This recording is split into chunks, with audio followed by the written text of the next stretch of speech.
Hari ni kita tunjuk kepada saya sobat kuatnya kereta kembara deh. Kepada orang yang jual kereta kembara, kepada orang yang ada kereta kembara, jangan berasa sedih, jangan berasa tidak hebat deh. Sesungguhnya percayalah, kereta kembara keluaran Malaysia yang hebat.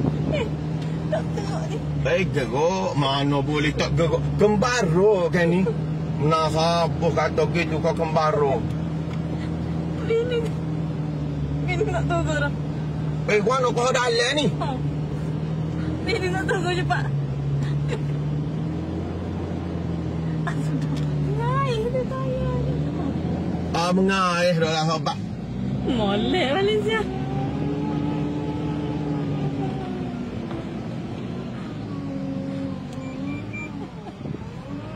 Apa saya konsep benar?